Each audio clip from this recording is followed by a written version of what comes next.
Bonjour, ce message est tout particulièrement destiné aux fiancés. Et pas seulement aux fiancés, mais aussi aux couples et à tous les baptisés qui décident d'avancer et de marcher sur leur chemin de vie et de foi, pas seuls, mais accompagnés avec un ou plusieurs compagnons de route. Mais avec une attention encore toute particulière aux fiancés et en pensant notamment ce que vous avez traversé, comme nous avons tous traversé, mais que vous l'avez traversé de façon particulière, vous qui vous préparez au mariage et qui avez dû voir votre mariage reporté ou décalé ou revoir son organisation pratique à cause de cette pandémie qui a touché le monde entier. Voilà, ce message, eh bien, d'abord, est une parole du Seigneur que l'on trouve dans l'évangile de Luc et qui se passe le jour même de la résurrection du Seigneur et qui nous fait penser du coup à Pâques que nous avons vécu il y a déjà maintenant un mois. Alors écoutons d'abord l'évangile et puis ensuite demandons-nous ce que l'évangile peut nous dire avant de pouvoir faire aussi entre nous cette expérience de relecture.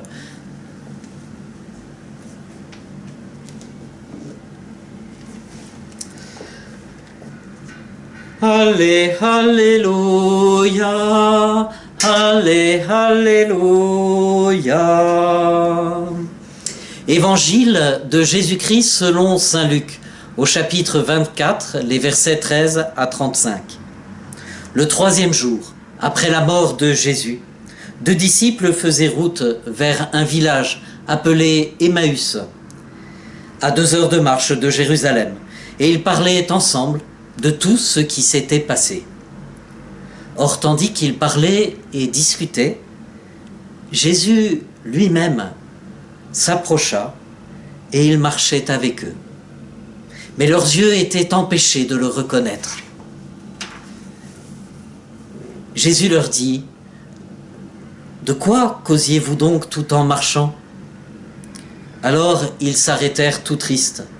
L'un des deux, nommé Cléophas, répondit : « Tu es bien le seul de tous ceux qui étaient à Jérusalem à ignorer les événements de ces jours-ci. » Il leur dit : « Quels événements ?»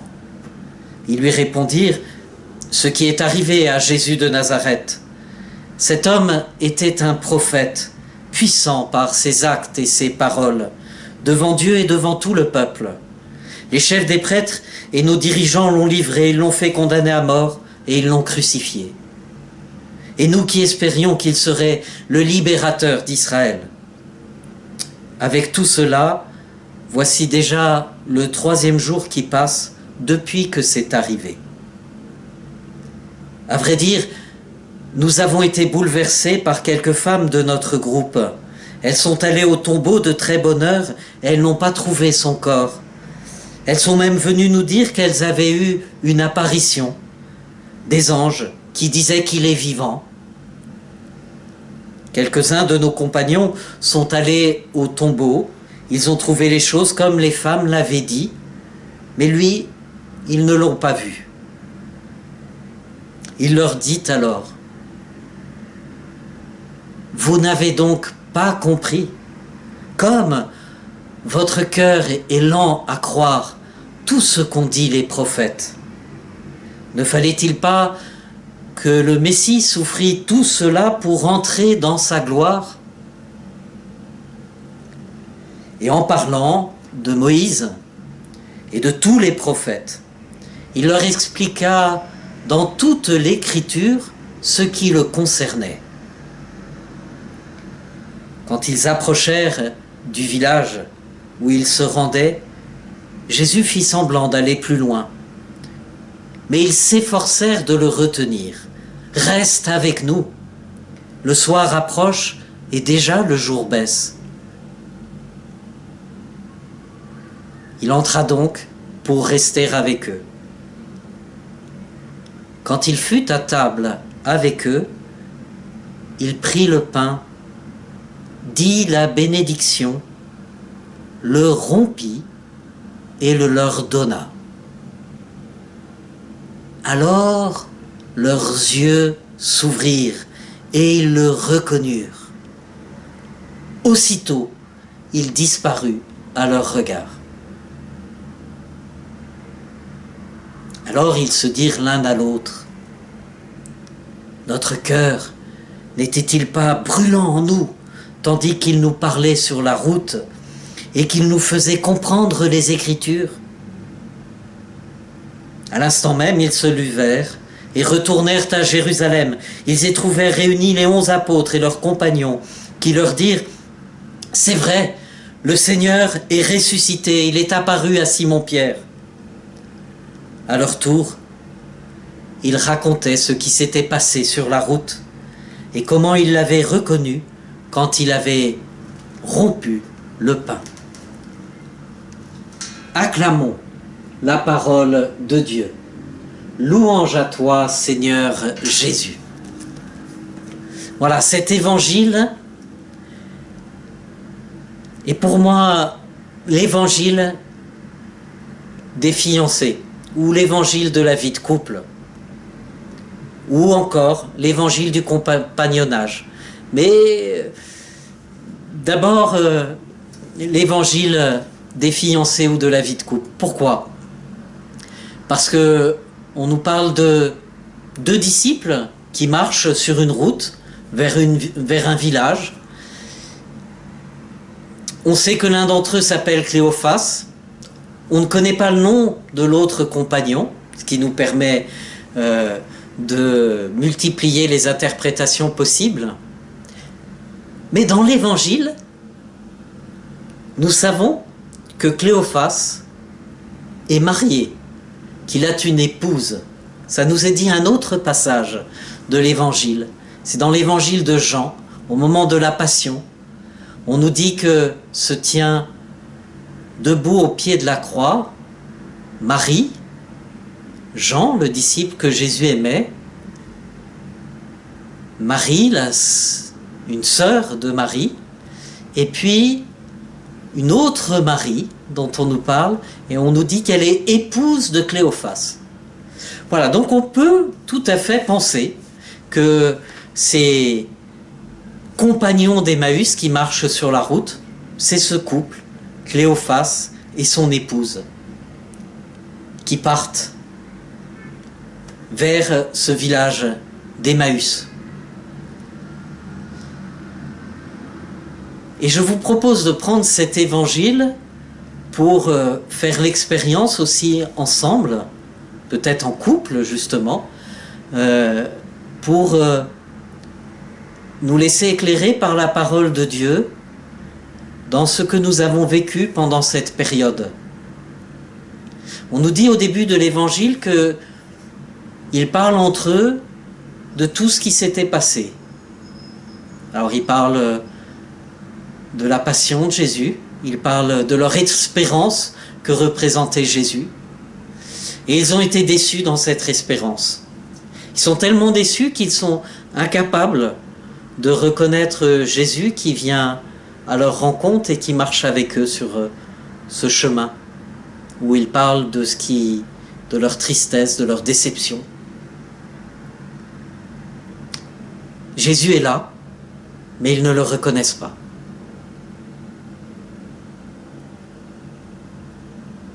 Puis, dans un deuxième temps, Jésus les amène à ouvrir leur cœur, leur intelligence à la parole de Dieu. Il les invite à ouvrir la Bible. Il les invite à ouvrir l'Écriture. Et c'est Jésus lui-même qui leur fait comprendre le sens des Écritures. Parce que Jésus est l'accomplissement de la loi et des prophètes. C'est lui qui est la parole de Dieu faite chair. Cette parole de Dieu par qui tout s'est fait, par qui tout a été créé, s'est faite à travers Jésus de Nazareth, l'un d'entre nous, afin que Dieu puisse nous parler d'homme à homme, de cœur à cœur, comme un ami parle à son ami.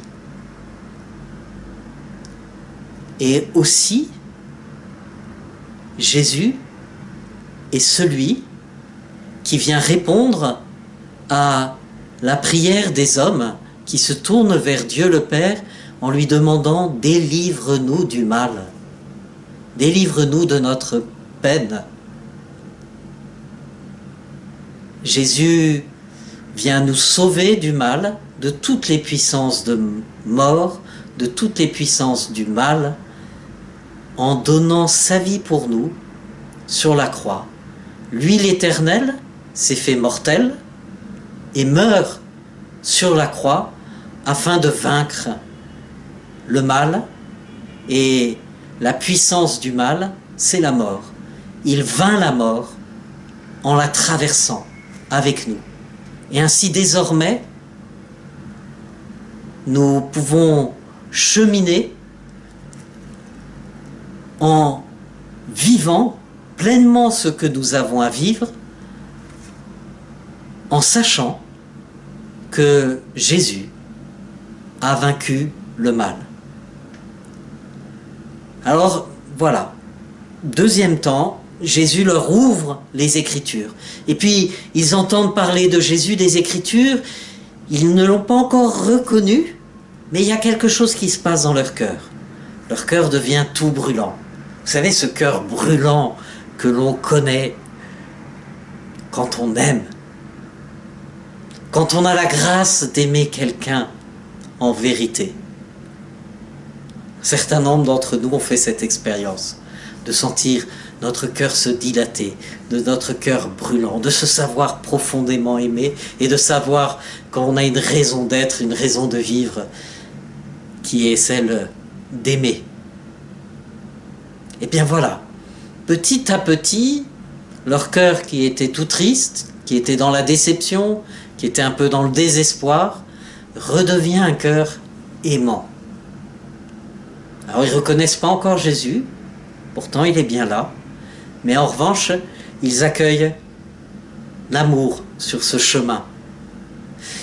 Et nous avons un signe tangible qu'il y a quelque chose qui s'est passé, qui s'est transformé en eux, parce que si au début de l'évangile, c'est Jésus qui s'invite sur le chemin pour les rejoindre, là d'un seul coup, quand ils arrivent à Emmaüs, le soir approche, c'est eux-mêmes qui invitent Jésus, qui à ce moment-là est pour eux simplement un étranger, mais aussi un compagnon de route. Et comme leur cœur est devenu un peu brûlant et aimant, eh bien ils ont le souci de cet étranger, et ils retrouvent le réflexe humain par excellence, qui est celui de l'hospitalité, d'ouvrir sa porte à l'étranger. Reste avec nous, il se fait tard, le soir approche. Alors Jésus répond à cette invitation d'amour par sa présence, et voilà le troisième temps, il est là, il partage avec eux un repas, c'est lui-même qui bénit le repas, qui rompt le pain.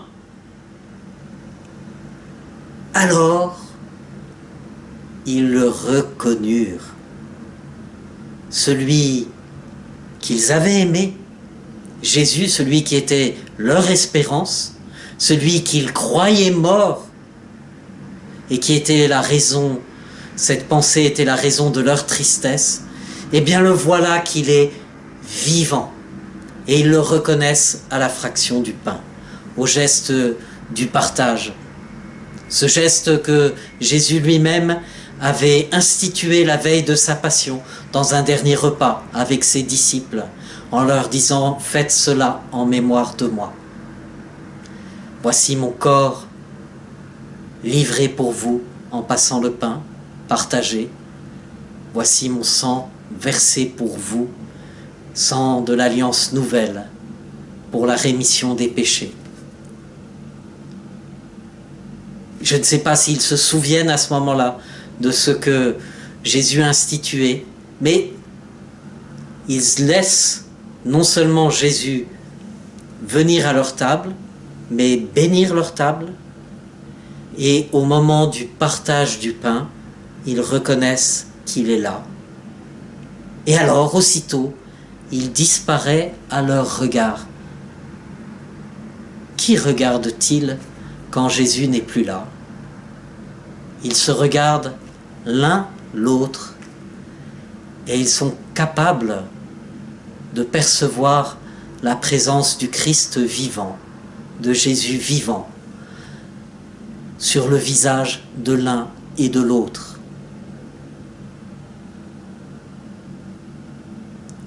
Quatrième étape, ils se lèvent et ils vont partager cette bonne nouvelle.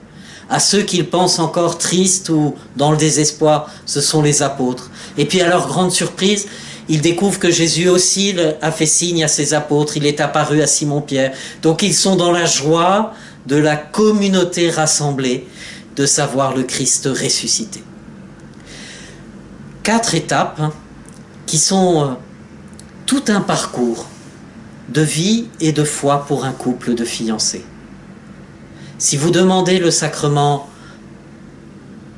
du mariage, c'est que vous êtes comme ce couple à Emmaüs qui dit à Jésus « Reste avec nous, il se fait tard ».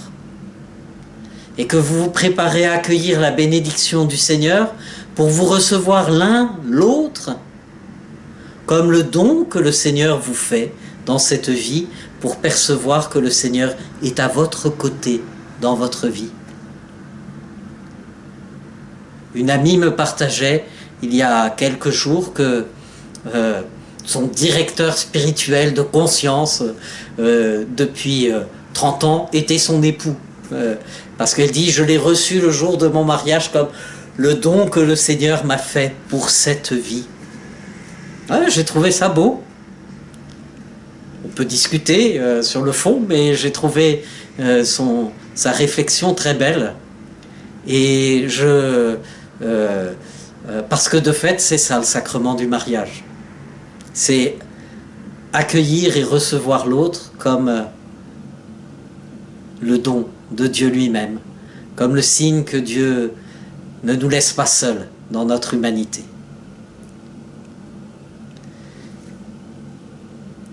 Mais regardons encore ce qui s'est passé avant.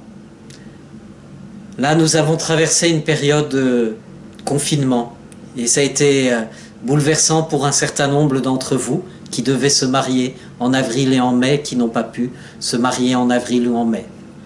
Ça amène aussi d'autres qui devaient se marier au mois de juin ou début juillet, dans la première quinzaine de juillet, à reporter leur mariage parce qu'ils se disent c'est pas possible de faire un mariage avec si peu de personnes.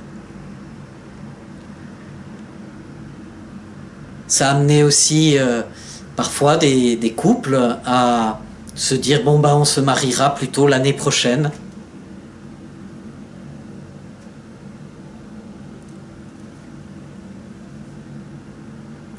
D'où la tristesse.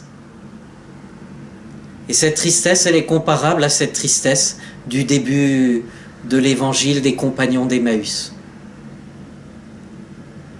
Mais peut-être aussi avez-vous fait l'expérience que vous n'étiez pas seul, que le Seigneur était là. En tout cas, le Seigneur veut marcher avec vous. Ce qui empêche les disciples de reconnaître Jésus qui marche avec eux, ce n'est pas tant le fait que Jésus ressuscité est un peu différent du Jésus crucifié, que la délicatesse de Dieu qui se présente toujours à nous pour respecter dans notre liberté, qui se présente à nous dans tout ce qu'il est, mais en acceptant d'être perçu par nous tel que la vérité est présente en nous. Si la vérité de la vie, la vérité de l'amour, la vérité de la liberté, la vérité de la victoire de l'amour de Dieu sur la mort est caché, enfoui par notre tristesse, alors il va falloir un peu de temps pour pouvoir réaccueillir cette vérité de Dieu. Et Jésus nous donne un moyen, c'est celui de l'écriture, celui de la méditation de la parole de Dieu. Il nous donne ce moyen, toutes ces paroles, nous pensons qu'elles sont inspirées par Dieu, nous croyons, nous confessons qu'elles sont inspirées par Dieu, et la clé des Écritures, nous le savons, c'est Jésus lui-même. Et l'événement qui est l'accomplissement de toutes les Écritures, c'est la passion et la résurrection de Jésus, comme Jésus l'explique aussi ce jour-là à ses disciples. Alors, avec cette clé d'interprétation, en couple, nous pouvons aussi nous plonger dans la parole de Dieu pour entendre Dieu nous parler, pour entendre Dieu nous réconforter, pour entendre Dieu nous inviter toujours davantage à l'amour, même au milieu des déceptions que nous traversons.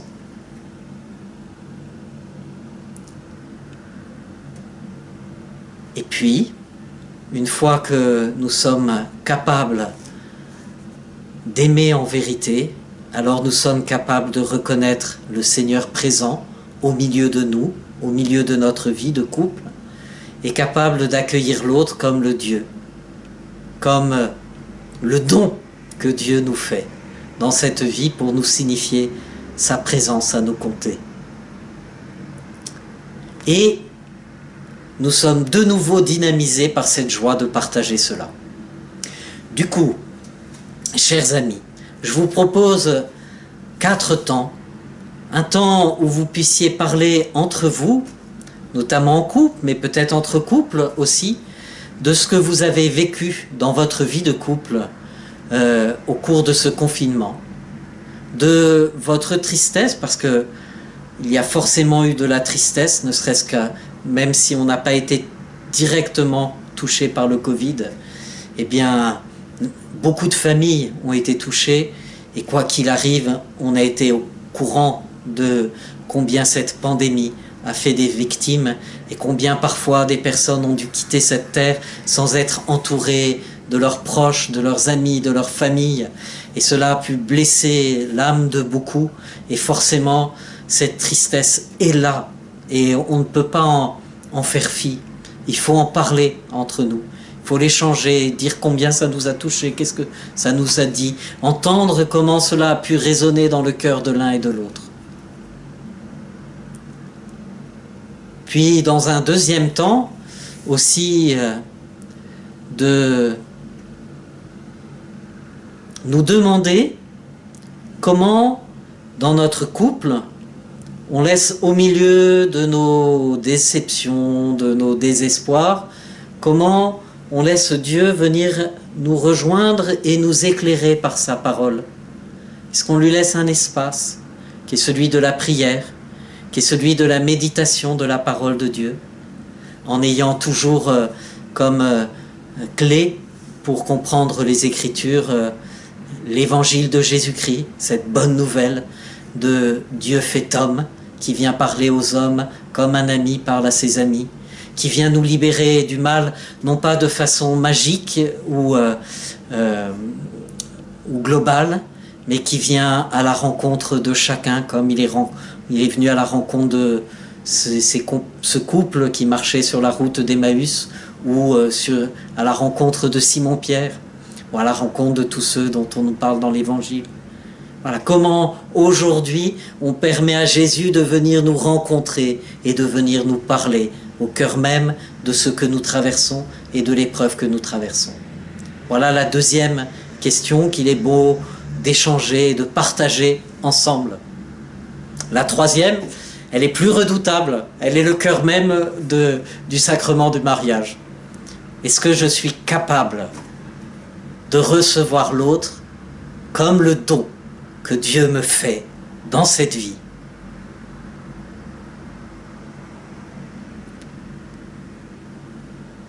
Et puis, la quatrième, si on a suivi tout ce parcours et qu'on est toujours bien là en présence du Seigneur, l'un à côté de l'autre. Il y a d'abord beaucoup de mouvements. On voit les disciples qui marchent parfois, ils sont côte à côte, parfois ils sont face à face pendant le repas. Voilà. La vie de couple, c'est ça. C'est marcher ensemble dans une même direction, notamment quand il y a des enfants, on regarde ensemble vers l'enfant. Et puis, il y a des moments aussi où il est important de se regarder et de se dire « je t'aime » avec un regard qui ne trompe pas.